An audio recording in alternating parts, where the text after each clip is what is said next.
2024 లేదా 25లో డిగ్రీ లేదా బీటెక్ చదివారా? సాఫ్ట్‌వేర్ జాబ్ కోసం ఎదురు చూస్తున్నారా? అయితే కోడ్‌జ్ఞాన్ 100 డేస్ కోర్సులో చేరండి. జాబ్ సాధించండి. నమస్తే విజయ పెద్దన గారు. నమస్తే ఉషా. భార్యాభర్తల ఇద్దరి మధ్య అండర్‌స్టాండింగ్ లేనప్పుడు కొంత రిలేషన్‌లో అవకతవకలు కనిపిస్తుంటుంటాయి. కొన్ని సందర్భాల్లో భర్త అవకాశవాదిగా మారినప్పుడు భార్యకి చెప్పుకోలేని పెయిన్ ఉంటూ ఉంటుంది. కొన్నిసార్లు ఏ విధంగా ఐడెంటిఫై చేయాలో తెలీదు. అవసరానికి మాత్రమే నేనున్నానా అన్న భావన కలుగుతూ ఉంటుంటుంది భార్యకి. ఏ విధంగా ఐడెంటిఫై చేయొచ్చు అంటాం? అంటే ఆ రిలేషన్‌లో ఇంక ముందుకెళ్ళాలి, ఇంక ఫ్యూచర్ కనిపించదు. అలాంటప్పుడు అవసరానికి మాత్రమే చూస్తున్నారు అని ఏ విధంగా ఐడెంటిఫై చేయొచ్చు? ఏ విధంగా మాట్లాడొచ్చు అంటారు? చాలా మందికి ఇది జరుగుతూనే ఉంటది. ఈ ఫీలింగ్ ఏదో ఒక టైంలో వస్తూనే ఉంటది. భార్యలకి, భర్తలకి. అంటే మనం వాడుకోబడటానికే ఉన్నామా? అవసరానికే ఉన్నామా? ఆ అవసరం తీర్చలేనప్పుడు మన ఉనికి లేదా? ఈ రిలేషన్‌షిప్‌లో గానీ, ఈ ఇంట్లో గానీ, ఈ ఫ్యామిలీకి కానీ, నేను అవసరానికి పనికొచ్చినంత కాలం మాత్రమే వీళ్ళకి గుర్తుంటానా? ఆ తర్వాత పనికిరాను అనుకున్నప్పుడు వీళ్ళకి నా ఇంపార్టెన్స్ కానీ, నా ఉనికి కానీ ఉండదా అనే క్వశ్చన్ చాలామందికి అరైజ్ అవుతూ ఉంది ఈ మధ్య. కొంతమందికి ఏంటంటే అసలు వాళ్ళు అవసరానికి వాడుకోబడుతున్నారు, అవకాశవాదులుగా ఉన్నారు, ఫ్యామిలీ మెంబర్స్ వీళ్ళని యూజ్ చేసుకుంటున్నారు అనేది కూడా చాలా వరకు తట్టదు. ఎప్పుడైతే అది గుర్తించగలిగారో, గుర్తించే తెలివితేటలు కానీ లేకపోతే గుర్తించే అవేర్నెస్ కానీ వచ్చిందో ఒక రకంగా సగం తెలిసినట్టే. అంటే నేను వీళ్ళ అవసరానికి మాత్రమే ఉపయోగపడేలాగా ఉన్నాను తప్పితే నాకంటూ ఒక ఇండివిజువాలిటీ కానీ, ఒక అస్తిత్వం కానీ, ఒక ఉనికి కానీ, నన్నుగా నేను ఎవరికి అవసరం లేదు అనేది తెలిసినప్పుడు ఒక రకంగా బాధ, ఒక రకంగా అది అంటే నువ్వేంటో నువ్వు తెలుసుకోగలిగినట్టు. 2 రకాలుగాను అనుకోవచ్చు మనం, నెగిటివ్‌గా, పాజిటివ్‌గా. తెలవకపోతే ఇగ్నోరెన్స్ ఈజ్ బ్లిస్ అని చేస్తూనే ఉంటారు, పోతూనే ఉంటారు. అసలు ఆళ్ళు వాడుకోబడుతున్నారని తెలియలేదనుకో, అసలు గోల లేదు. నడిచిపోద్ది. తెలిసినప్పుడు ఇబ్బంది. అవునా కదా? సో, ఇప్పుడు ఈ ఇబ్బంది నీకు పాజిటివ్‌గా ఎలా మార్చుకుంటావు అనేది తెలుసుకోగలగటం, అందులోంచి ఎలా నిన్ను నువ్వు మలుచుకుని నీకు ఆ డిస్సాటిస్ఫాక్షన్ లేకుండా చేసుకోగలుగుతున్నావు అనేది నీ స్కిల్స్ మీద ఆధారపడి ఉంటాయి. Okay. Especially communication skills. So ఒకసారి నిన్ను కేవలం అవసరానికి వాడుకుంటున్నారు తప్పితే నీ మీద ప్రేమాభిమానాలు కానీ, నీకంటూ ఒక గుర్తింపు కానీ, నీకు ఉనికి కానీ లేదు అని అనిపించింది వరుసగా కొన్ని సందర్భాల్లో, కొన్ని ఇన్సిడెంట్స్లో, రోజు అనిపించకపోవచ్చు. అనిపించినప్పుడు దాన్ని ఎలా కమ్యూనికేట్ చేస్తూ మనల్ని మనం సెల్ఫ్ కేర్ తీసుకుని మనం ఆ ఫీలింగ్లోంచి డిప్రెషన్లోకి కానీ, అంటే ఆ బాధకి గురి కాకుండా ఉండాలి అని అంటే మన కోసం మనం నిలబడాలి. ఎవరో వచ్చి ఏదో చేస్తారని ఎదురు చూసే పని అవసరం లేదు. నీకు కంటిన్యూస్గా ఆ ఫీలింగ్ వస్తుందా, నీ రెస్పాన్సిబిలిటీ. ఆ ఫీలింగ్లో నుంచి నువ్వు బయటికి నిన్ను నువ్వు తెచ్చుకోవటం అనేది అవతలాళ్ళకి అది హెచ్చరికగానో గుర్తించేలాగా చేసి నిన్ను నువ్వు మలుచుకోకపోతే నీ తప్పు అవుతుంది అది. సో ఇది ఎట్లా గుర్తించాలంటే, ఎంతసేపు అవతల వ్యక్తి పని జరిగిందా అనేదే చూస్తారు తప్పితే యువతల ఒక వ్యక్తి ఉంది, వాళ్ళకు ఒక మనసు ఉంది, అందులో కొన్ని ఫీలింగ్స్ ఉంటాయి, వాళ్ళకి ఇంపార్టెన్స్ ఇవ్వాలి అనేది గుర్తించరు. అవతల వ్యక్తి పనులు మాత్రమే జరిగితే చాలు, యువతల వ్యక్తి ఏమనుకున్నా ఏమైపోయినా పర్లేదు అనేది గమనించుకుంటే వాడుకోబడుతున్నావు అనేది లెక్క. రెండోది, ఆ పనులకి వాటికే తప్పితే మిగతా అప్పుడెప్పుడు నీ ప్రెజెన్స్ కానీ, నీ అపియరెన్స్ కానీ వాళ్ళు అంటే రిక్వెస్ట్ చేయటం కానీ, నువ్వు కూడా రా, నువ్వు కూడా ఉంటే బాగుంటుంది, నువ్వు ఈ టైంలో నువ్వు ఉంటే బాగుంటుంది అనే మాట రాదు. అలాగే ఏ ఇంపార్టెంట్ విషయాలు షేర్ చేసుకోవటం కానీ, తనకు కూడా అది చెప్పాలి, తను కూడా నాతో పాటు అనేది లేకుండా డెసిషన్ మేకింగ్ ఒకవైపు నుంచే ఉంటుంది. అంటే ఇప్పుడు ఎవరో ఇద్దరిని పెళ్ళికి పిలిచారు, నేను ఒక్కడిని వెళ్తే సరిపోద్దని ఆయన డిసైడ్ అయితే సరిపోద్ది. అసలు పిలిచారని కానీ, నువ్వు వస్తావా అని కానీ, నేను ఒక్కడనే వెళ్దాం అనుకుంటున్నాను, నువ్వు పోనీ వద్దులే ఈసారికి అని కానీ అసలు కమ్యూనికేషనే ఉండదు. అంటే డెసిషన్ మేకింగ్ వన్ సైడ్. అంటే ఈవిడ వెళ్ళాలో వద్దో కూడా ఆయనే డిసైడ్ చేసేసుకుంటాడు. అలాగే ఆయన తీసుకెళ్లాలనుకున్న దానికి ఈవిడికి ఇష్టమా లేదా, అసలు తనకు ఓపిక ఉందా లేదా, తనకి ఇంట్రెస్ట్ ఉందా, తనకు అక్కడ ఎవరన్నా తెలిసిన వాళ్ళు ఉన్నారా లేదా అనేది అవసరం లేదు.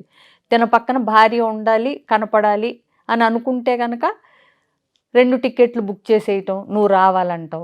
సో వన్ సైడ్ డెసిషన్ అనమాట. సో ఇలాంటివి గుర్తించాలి. అంటే ఇట్లాంటివి జరుగుతున్నప్పుడు సుమారుగా మనం వాళ్ళ ప్రయారిటీస్కి ఉపయోగపడటానికి తప్పితే మనకంటూ ఒక వాల్యూ లేదని గుర్తించినప్పుడు కమ్యూనికేషన్ ఎలా చేయాలనేది ఇప్పుడు చెప్తాను. So first of all communicate చేస్తే ఏదో అయిపోద్దేమో అనే భయం కూడా ఉంటుంది. అసలు నేను చెప్తే ఏమంటారో, ఎదురు తిరిగానంటారేమో, ఒప్పుకోరేమో, నేను రానంటే బాగోదేమో, కోప్పడతారేమో.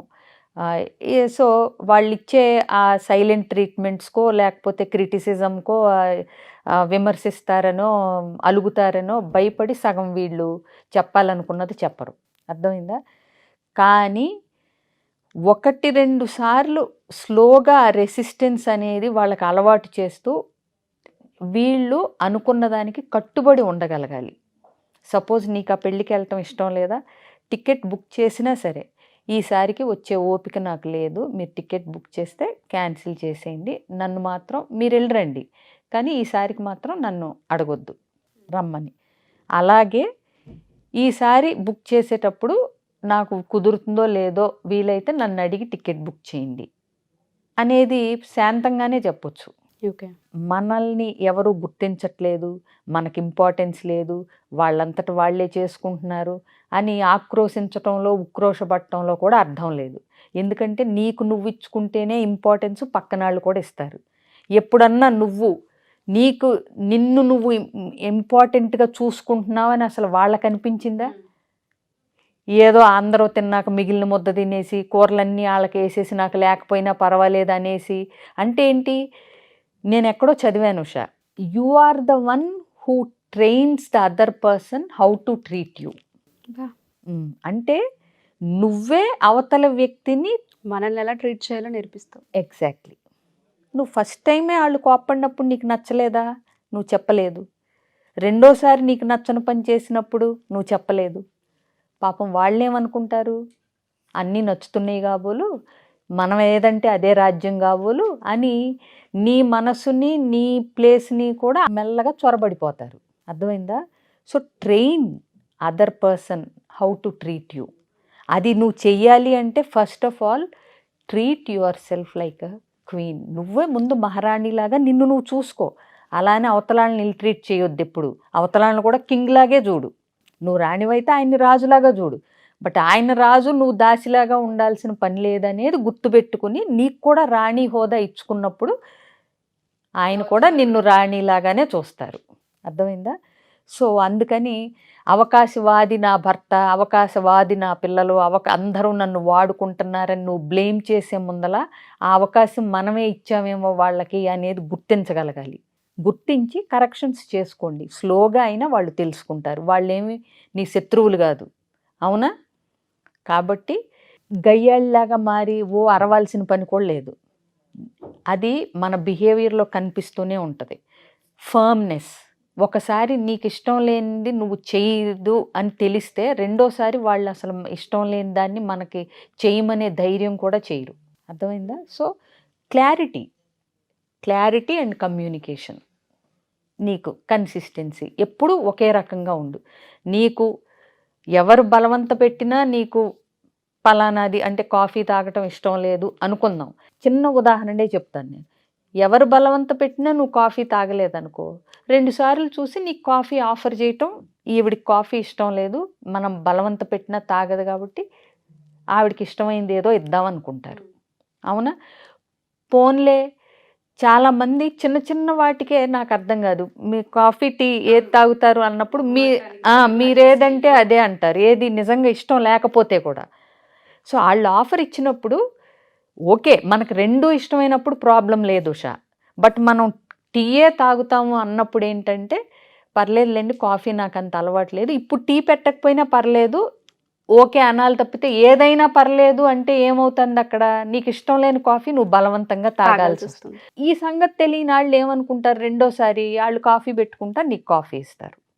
అవునా? ఇది చిన్నదే అయ్యుండొచ్చు, బట్ ఇదే పంధ నువ్వు ప్రతి విషయంలో అడ్జస్ట్ అవుతూ ఈ అవతల వ్యక్తులకి ఇబ్బంది ఎందుకులే అని నువ్వు చేసే అలవాటు ముందు ముందు నీకు ప్రతి విషయంలో ఇబ్బందికరంగా మారుతుంది. ఇది ఒక కప్పు కాఫీ కాబట్టి ఇది ఓకే, నువ్వు కళ్ళు మూసుకుని తాగేస్తావు అయిపోద్ది. బట్ మిగతా ఈ ఇంట్లో ఎస్పెషలీ వైఫ్ అండ్ హస్బెండ్ రిలేషన్లో పిల్లల దగ్గర నువ్వు ఇట్లా సర్దుకుపోతూ పోయి తర్వాత గుదిబండగా అయిపోయిందని బాధపడటంలో అర్థం లేదు. సో ఆ క్లారిటీ ఉంచుకో, నీకేది నచ్చితే అదే తాగు.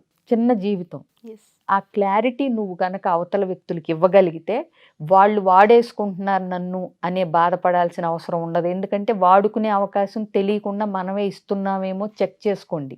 మీరు అన్నట్టుగానే అవకాశవాది అనే ముందు అవకాశం ఇచ్చామేమో చెక్ చేసుకోండి. ఆ తర్వాత కూడా అవకాశవాదులుగా ఉండి ఎలా అంటే నన్ను కలవండి, నేను చెప్తాను. Sure ma'am. సో పర్సనల్గా ఎవరికైనా రిలేషన్లో చిన్న చిన్న గొడవలు వస్తూనే ఉంటుంటాయి. కొంతమందికి అవి చాలా కాంప్లికేటెడ్గా మారుతూ ఉంటాయి. రిలేషన్ నుంచి బయటికి వెళ్ళాలి అని అనుకోరు, కానీ సరి చేసుకోవాలనుకునే వాళ్ళందరికీ మీరు ఏ విధంగా హెల్ప్ అవుతారు? మీ అపాయింట్మెంట్ తీసుకునే అవకాశం ఉంటుంది? తప్పకుండా ఉషా, అపాయింట్మెంట్కి అవకాశం లేకపోవటం అనే క్వశ్చనే లేదు. ఎందుకంటే నా పనే అది. స్క్రీన్ మీద కనిపిస్తున్న నెంబర్ కాంటాక్ట్ చేస్తే ఎవరికి ఎలాంటి ఇష్యూస్ ఉన్నా రిలేషన్షిప్లో కానీ ఫ్యామిలీలో కానీ కన్సల్ట్ చేయొచ్చు. వాళ్ళ అపాయింట్మెంట్ ఫిక్స్ చేసి డీటెయిల్స్ చెప్తారు. ఇకపోతే విడిపోవాలా కలిసి ఉండాలా అనేది ఎప్పుడు డెసిషన్ ఫైనల్గా వాళ్ళదే ఉంటుంది. బట్ అందులో మన ప్రమేయం ఎంత ఉంది? ఎందుకంటే నేను ఈ మధ్య 2-3 కేసులు విన్నాను. భార్యాభర్త ఇద్దరు విడిపోయారు, ఇద్దరు రెండో పెళ్ళిళ్ళు చేసుకున్నారు. ఇద్దరికి ఫస్ట్ వాళ్ళే బెటర్ అనిపించింది. సో ఇప్పుడు మళ్ళీ అది విడాకులు తీసుకుని మళ్ళీ వీళ్ళిద్దరే పెళ్లి చేసుకోవాలని డిసైడ్ అవుతున్నారు. ఏమి తాపత్రయం, విడిపోవటానికి తొందరే, పెళ్లి చేసుకోవటానికి తొందరే ఎందుకు అంటే ఇప్పుడు ఏంటి, ఇంకొకళ్ళని ట్రై చేస్తే కానీ మొదటి వ్యక్తే మనకు సరైన వాళ్ళు అని తెలుసుకోలేకపోవటం అనేది ఎంత దురదృష్టకరం. అంటే ఇది విన్నప్పుడు నాకే ఆశ్చర్యం వేసింది. ఇద్దరు విడిపోయి ఇద్దరు రెండో పెళ్ళిళ్ళు చేసుకుని మళ్ళీ అది విడిపోయి ఫస్ట్ వాళ్ళే బెటర్ అని ఇద్దరు రియలైజ్ అయ్యి మాట్లాడుకుని మళ్ళీ అది విడాకులు ఇచ్చేసుకుని మళ్ళీ ఇది చేసుకుంటున్నారు. జీవితంలో అన్నీ మనల్ని బట్టే జరుగుతాయి, మన ప్రమేయం లేకుండా జరిగేవి మన చేతుల్లో లేదు. శాడిస్ట్లో ఇక అబ్నార్మల్ కేసులు మనం పక్కన పెడదాం ఇప్పుడు. బట్ నువ్వు కొంచెం ఓర్పు వహించో, నువ్వు కొంచెం నచ్చచెప్పుకునో, నువ్వు కొంచెం సర్దుకుపోయో, ఏదో ఒకటి చేసి దీన్ని నిలబెట్టుకునే ప్రయత్నాలు అవకాశాలు ఉన్నప్పుడు కూడా అవేమీ చేయకుండా తొందరపడి విడిపోయి తర్వాత గ్రహించి ఇవన్నీ చేతులుగా లేక ఆకులు పట్టుకునే టైపు. అందుకేనేమో కౌన్సిలింగ్స్ అనేది అవసరం అని చెప్తూ ఉంటాం. అది ప్రీ మ్యారిటల్ అవ్వచ్చు, మ్యారిటల్ అవ్వచ్చు. ఏదైనా డెసిషన్ తీసుకునే ముందు ఒకసారి కూర్చొని మాట్లాడితే ఇద్దరి సైడ్స్ కాకుండా విషయాన్ని మాట్లాడటం జరుగుతూ ఉంటుందని చెప్తాం మనం. అవును. Thank you ma'am, thank you so much. So ఎవరైనా సరే విజయ పెద్దన గారిని కనుక మీట్ అవ్వాలి, కన్సల్టేషన్ కనుక తీసుకోవాలి అనుకుంటే కింద స్క్రోల్ అవుతున్న కాంటాక్ట్ నెంబర్ని కాంటాక్ట్ చేయొచ్చు. మీకు ఏ విధంగా అంటే అపాయింట్మెంట్ కావాలి అనుకున్నా ఖచ్చితంగా అవైలబుల్ ఉంటారు. అది ఆన్లైన్ కావచ్చు, ఆఫ్లైన్ కావచ్చు. అండ్ దాంతోపాటు ఏదైనా డీటెయిల్స్ తెలుసుకోవాలనుకుంటే విజయ గారి టీం మీకు హెల్ప్ అవుతారు. Thank you.